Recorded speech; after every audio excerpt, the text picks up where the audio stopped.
Hi Sagittarius, here is a general look at your solar chart for August 2014, and of course now Jupiter, your ruling planet's moved, and it's always important because the knock-on effects will be felt.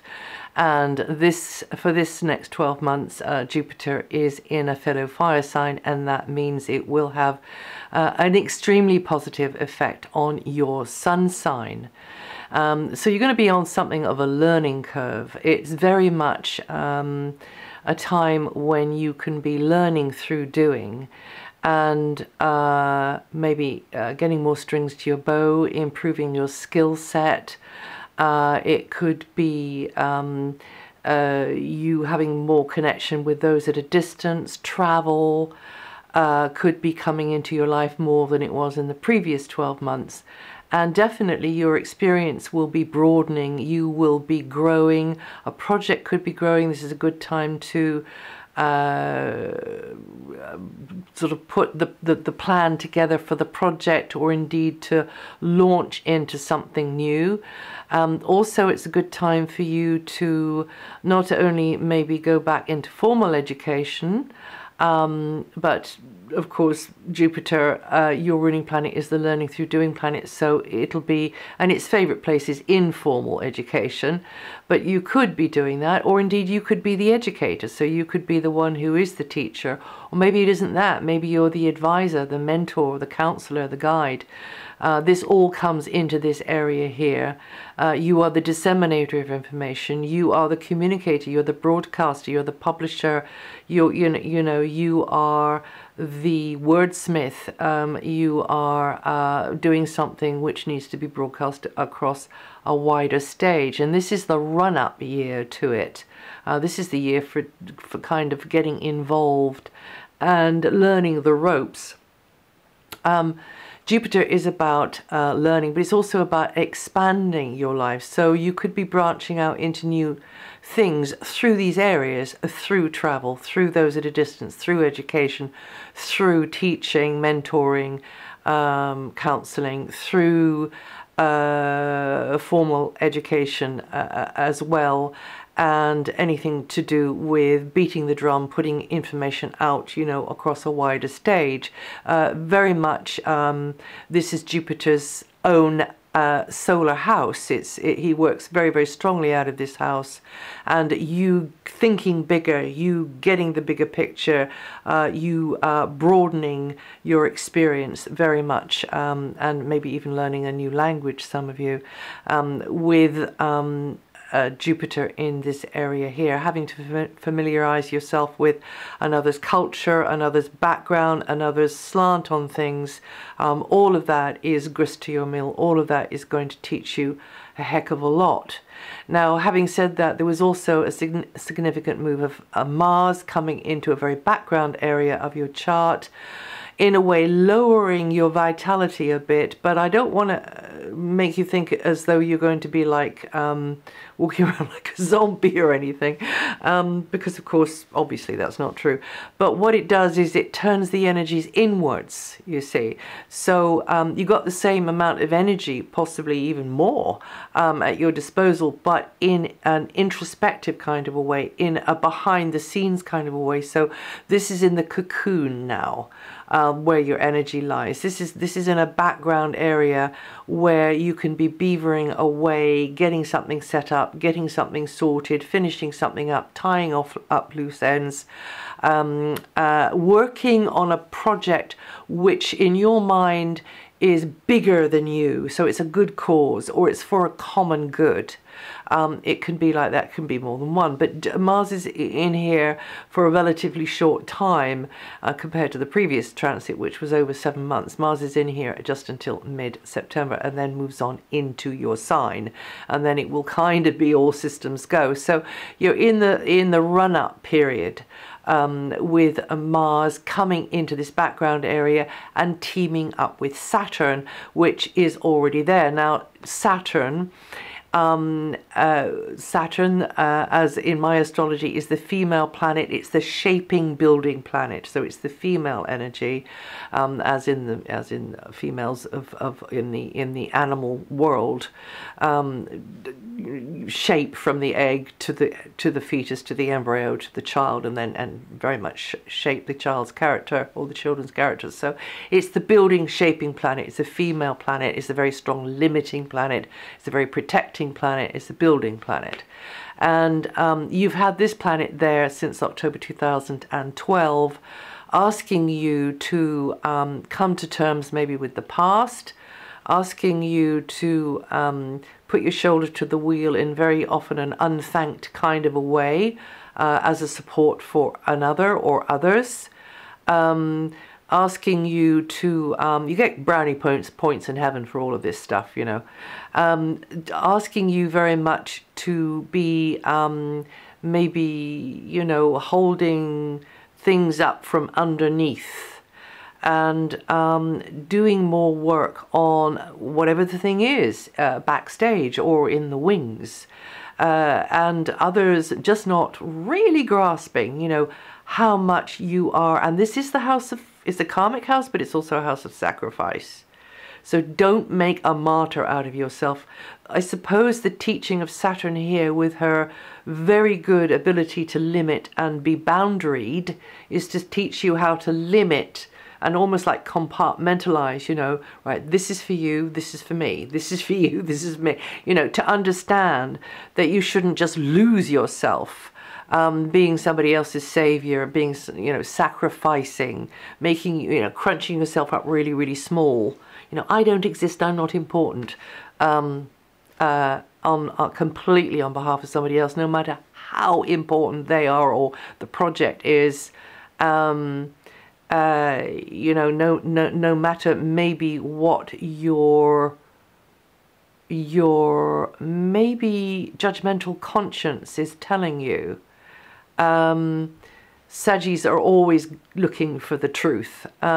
So Saturn here is going to help you drill down and get to the truth of what this habit is about and what this expectation is about that makes me behave in this kind of a way. Saturn can really help you to do that. And it is time, you know, to face up to and to confront anything in your life which is blocking, which is draining you, whether that's out there or whether it's you with your own hands around your throat. So now is the time to sort of let go of the hands, drop them, and stop doing things that are counterproductive, stop shooting yourself in the foot, and to move on. And with Mars coming in here, you know, it's very much the tortoise and the hare in that area. Mars is the speed merchant. Mars likes to sort of vroom, vroom, vroom, whiz through at high speed.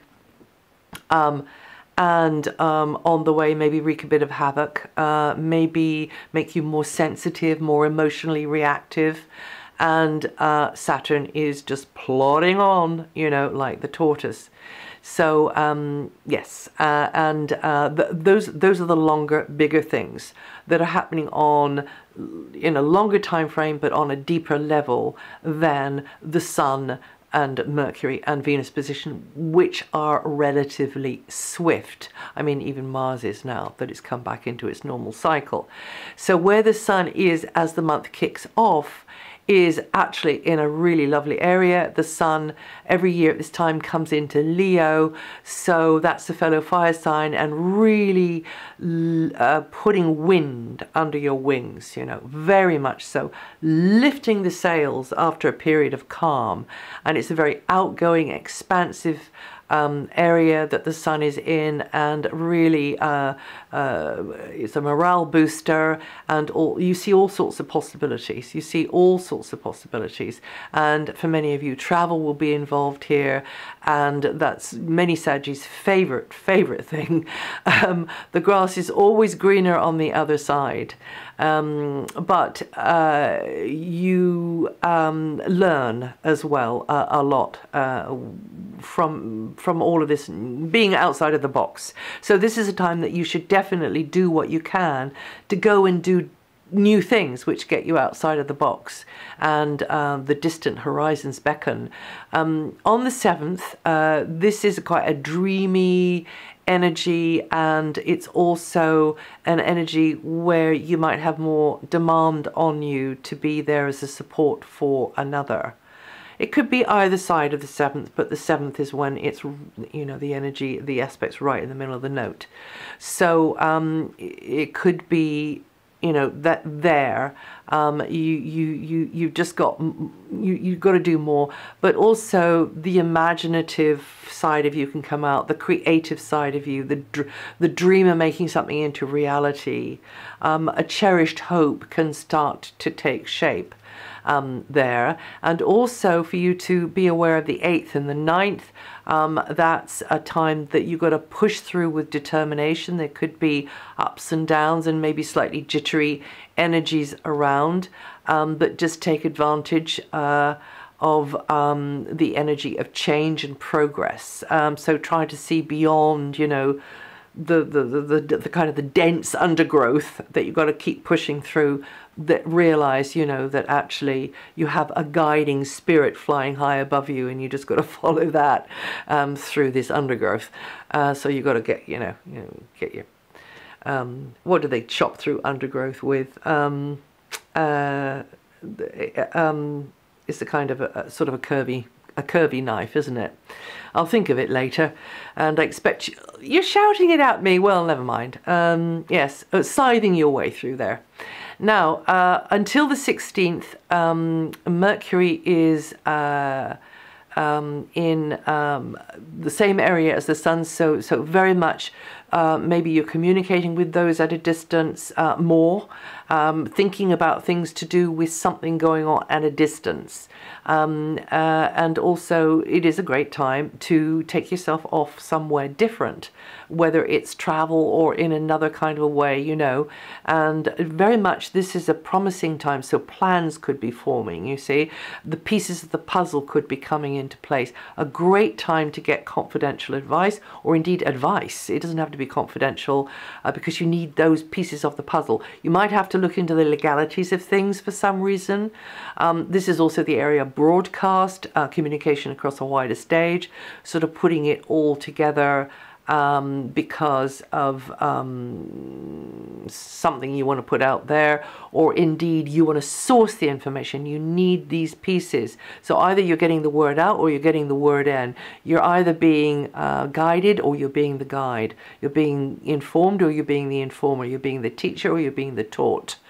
And then from the 16th, Mercury moves, and then discussions very much get sort of more kind of serious, and they just looking to see how my battery's doing, about general life direction, and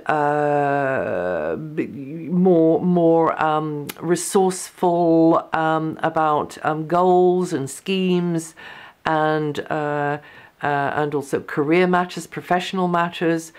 Try to, and also it could be about cars, vehicles of various sorts. So, you know, I mean, that could be a boat.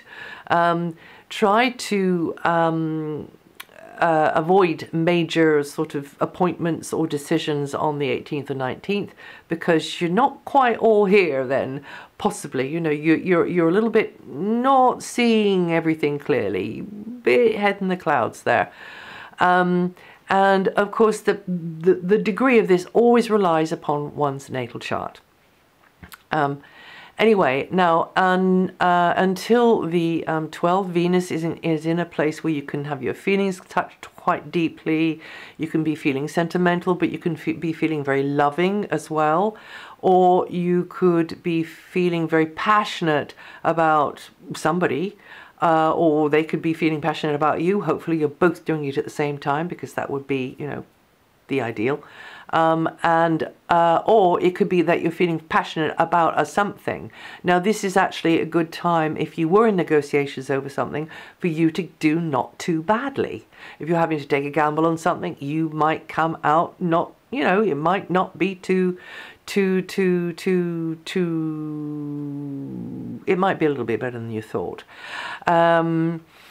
And again, always the natal chart needs to come in here, but also where your sun is, because actually you very, very early Saggies, again, you are a little bit zoning out these days with the transit of Neptune, which is quite a long-running one at the moment, but it's affecting you Saggies born in the first 10 days or with 6 to 8 degrees rising.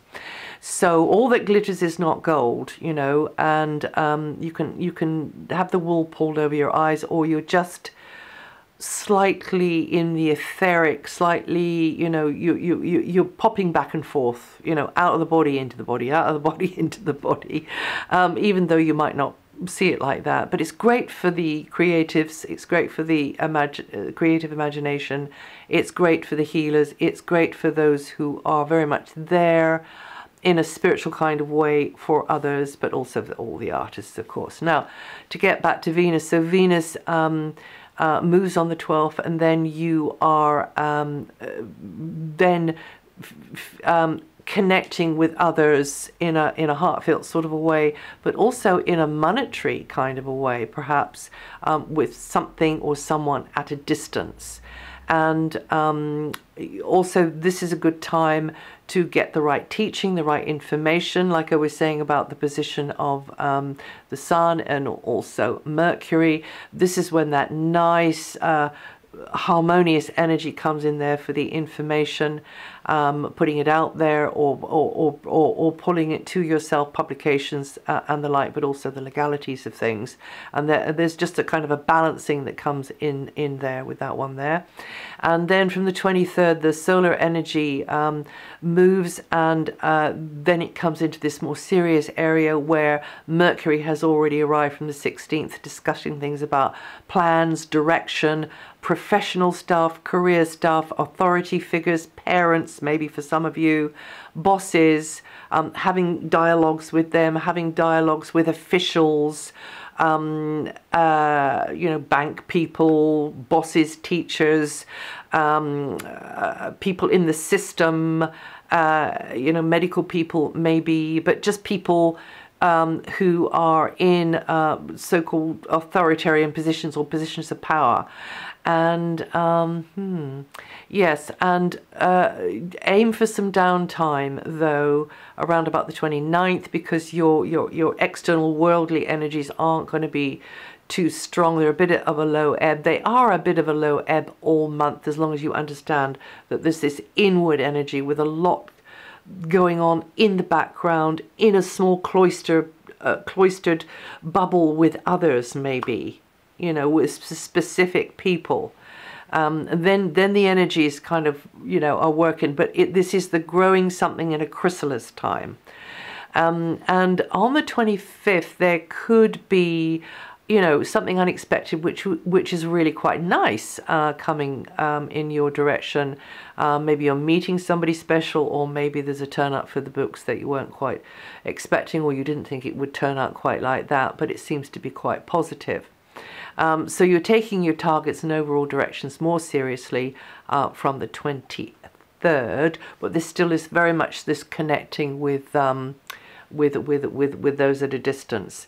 And yeah, just watch out for that Neptune energy.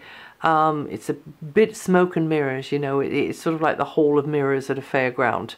You can get things distorted. On the other hand, suddenly there can be just this amazing clarity, which is really almost like mystical in its quality. So I'd aim for that one. Anyway, that's it for August. If you know your rising sign or your moon sign, listen to those. And also, if you want to check out anything, all of this text is written up on my website, so have a look at that, DianaGarland.com. And I wish you well, and I'll see you the next time.